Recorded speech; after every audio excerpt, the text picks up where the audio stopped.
It all begins in the 1940s. In the midst of World War II, Sergey is hanging from the branch of a tree, calmly observing nature, while his mother washes clothes by the riverbank. His older brother is fishing for dinner when, suddenly, a plane flies overhead and starts shooting at them. The woman, without losing her composure, orders the boys to hide. Bravely, Sergey grabs his slingshot and manages to bring down the aircraft, defeating the enemy. But when he turns around, he realizes his mother and brother are gone. In that instant, the boy wakes up. It had all been a dream. The sound of someone knocking on the door startles him. He rushes to open it, thinking it's his mother, but on the other side stands his Aunt Anasir. The woman enters nervously and tells him he must pack his things immediately. They have to leave. She reveals that his mother and brother have been eliminated, and if the soldiers discover that he's her sister's son, they'll eliminate him too. Her plan is to take Sergey and pretend he's her own child. However,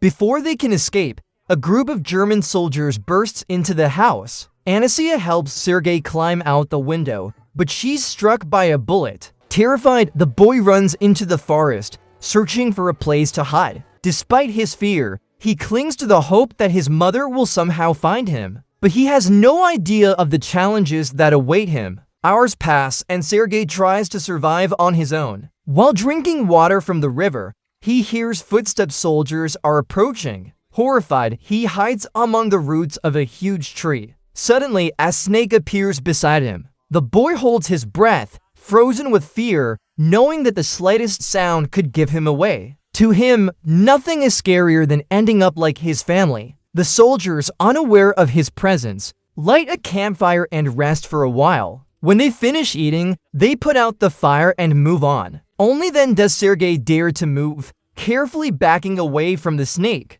Hungry, he picks up an abandoned can, hoping to find some food inside. Days go by and Sergey grows so weak he can barely stand. He finds a few small fruits, but soon the area is bombed, forcing him to flee once again. That afternoon it starts to rain, and completely exhausted, the boy collapses, too tired to look for shelter. Hours later, he's found by two Russian soldiers who take him to their camp. There, he's greeted by Commander Kuznetsov, who orders that the boy be fed and taken care of immediately. As hours pass, the soldiers chat about their families to distract themselves before the next battle. But suddenly, a bomb explodes nearby. Sergey is wounded and taken to the infirmary, where a nurse named Katya tends to him. The place soon fills with more injured soldiers, and the woman runs from one patient to another. Even weak and bandaged, Sergey keeps talking, full of curiosity and eager to learn about the soldiers' lives. Little by little, he wins everyone's affection. At one point, Katya is called outside by one of the men, and to her surprise, she finds a goat standing there. No one knows how it got there, but everyone celebrates its arrival. It means milk and cheese for the next few days, something almost unthinkable in the middle of the war. Kuznetsov and his men return to camp,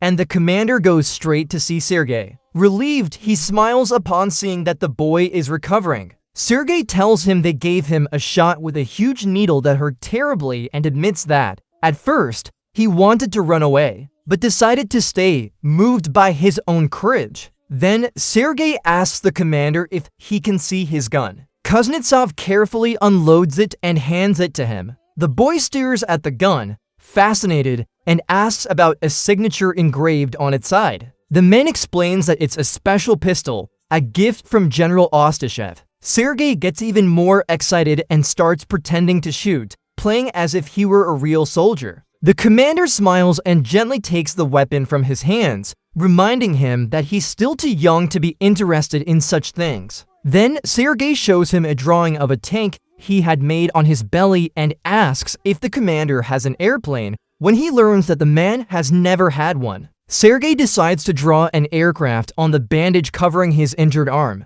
When Kuznetsov leaves the tent, Katya gathers the courage to speak to him. She asks him to let the boy stay at the camp, but the commander immediately refuses. He says that a battlefield is no place for a child and that he'll take him to an orphanage as soon as possible.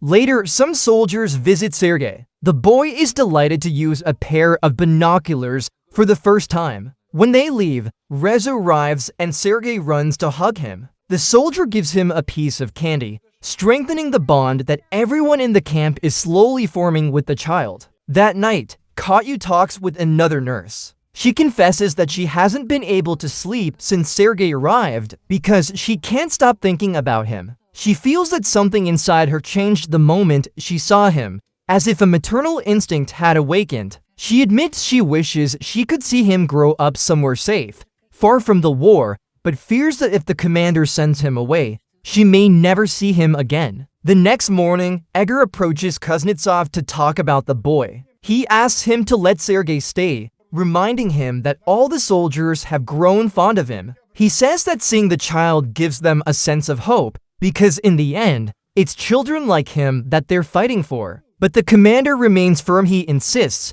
that this is no place for a child. He admits that he, too, feels affection for Sergey, but says he must do what's right for the boy's own good. Finally, he informs them that he's already signed the orphanage papers and that they should get used to the idea of saying goodbye to him.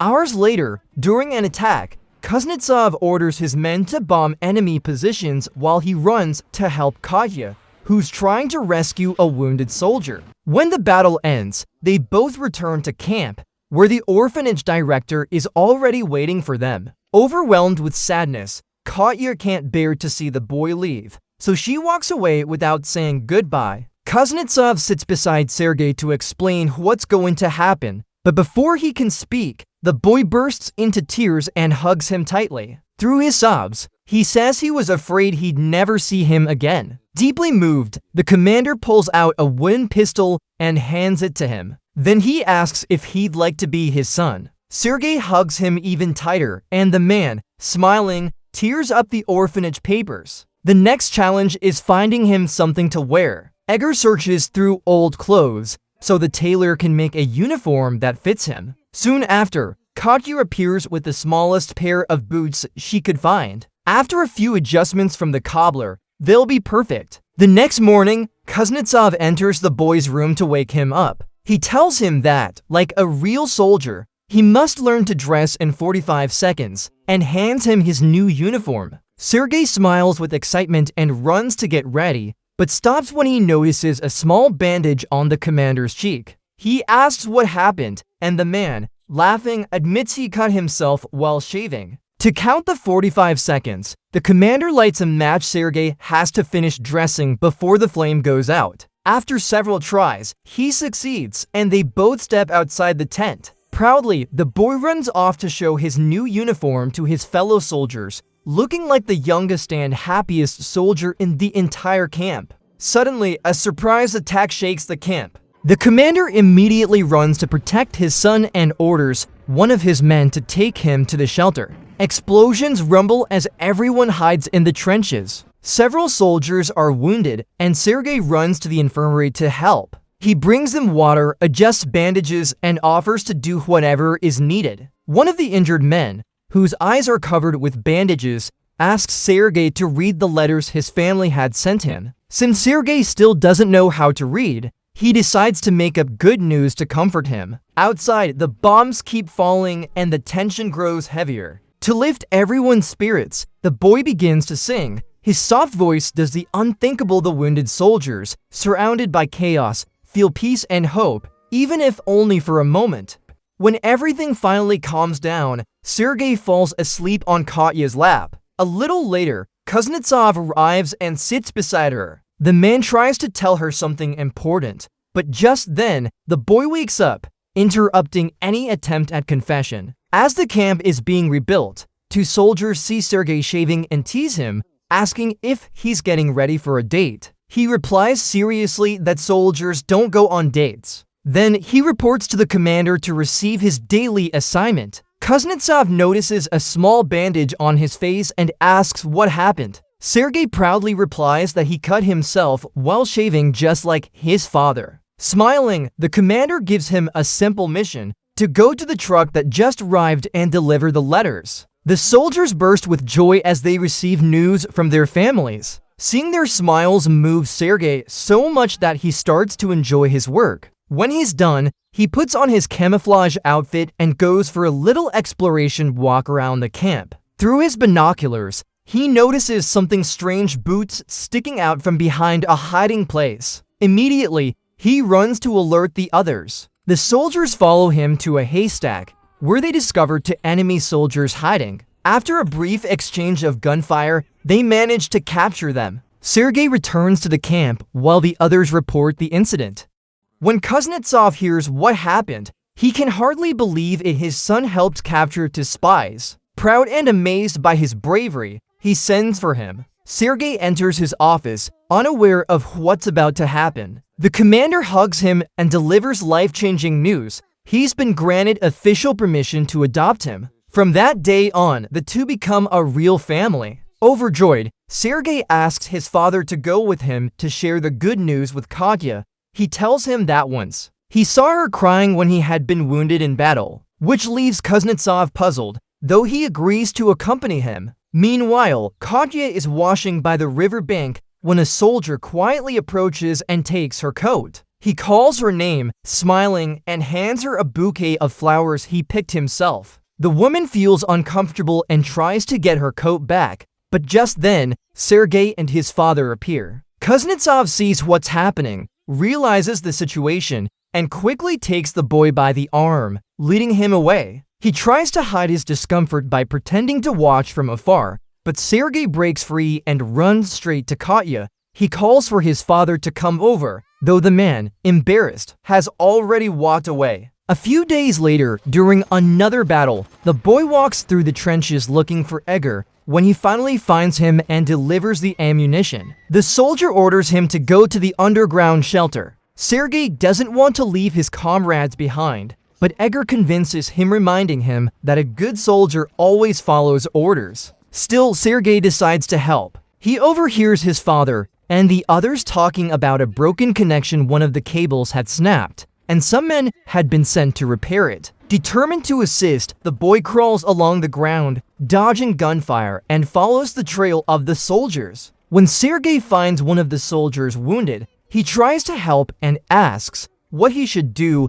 to fix the cable. Following the man's instructions, Sergey connects the two ends and successfully restores communication. Thanks to that, the commander is able to call for reinforcements, and the boy's heroic act ends up saving hundreds of lives. After the battle, Sergey comes up with a new plan to bring Katya and his father together, since he's noticed that the two have feelings for each other. With that idea in mind, he runs to the nurse and tells her that the commander is sick. Worried, Katya follows him to the commander's quarters, where she finds Kuznetsov lying over his desk. Sergey hides outside to watch. Katya tries to examine him, but he suddenly wakes up and insists that he's fine. The woman explains what happened, and at that moment, Kuznetsov realizes what his son is up to. He tries to gather the courage to confess his feelings, but Katya, embarrassed, leaves before he can say another word. However, the commander doesn't want to let the opportunity slip away,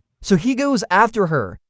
Meanwhile, Sergey climbs a tree and uses his binoculars to watch the camp. Suddenly, he sees a group of rescue dogs arriving and runs to greet them. Shortly after, he asks for permission to walk the dogs and sits on a wheeled stretcher while the animals pull him. Everything seems fun until one of the dogs spots a cat and starts chasing it. Within seconds, they're heading straight into a minefield. Realizing the danger, Rezo jumps on a motorcycle and speeds off to stop them before it's too late. When he finally catches up and sees that Sergey is unharmed, he feels immense relief. In the forest, Kuznetsov is still trying to talk to Katya when he finally reaches her. He struggles to find the right words, so he brings up Sergey and tells her that the boy loves her very much. Then he asks if she would like to become the child's mother. Before Katya can answer, a soldier appears with a message from headquarters. The next day, the army prepares to move out.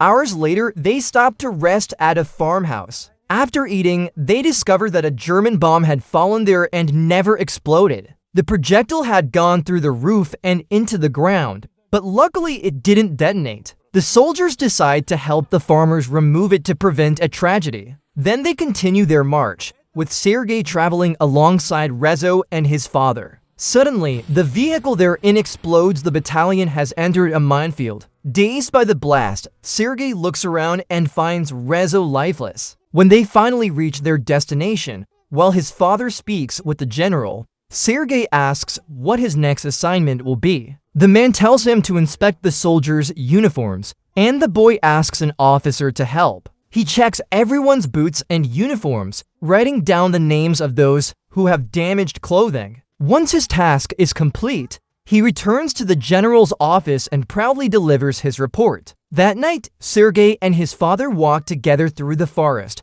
talking about the upcoming award ceremony. Kuznetsov explains that the Guard's badge is given only to those who risk their lives for their country, which means Sergey will also be honored for his bravery. Excited, the boy celebrates his first medal, but in that very moment, a bomb falls nearby. The explosion shakes the ground, and Kuznetsov is buried under the rubble. Desperate, Sergey tries to dig him out with his bare hands, but he's not strong enough to move the heavy logs covering him. Minutes later, when the bombing stops, several soldiers arrive and manage to free the commander. Despite his severe injuries, he receives immediate medical attention, and over time, Kuznetsov recovers. Soon he's back on his feet, ready to march with his comrades once again. A year later, in 1943, Sergey is honored as the youngest soldier of World War II and officially receives a Medal of Honor, a symbol of his extraordinary courage. Don't forget to subscribe and let me know what you think about this movie in the comments.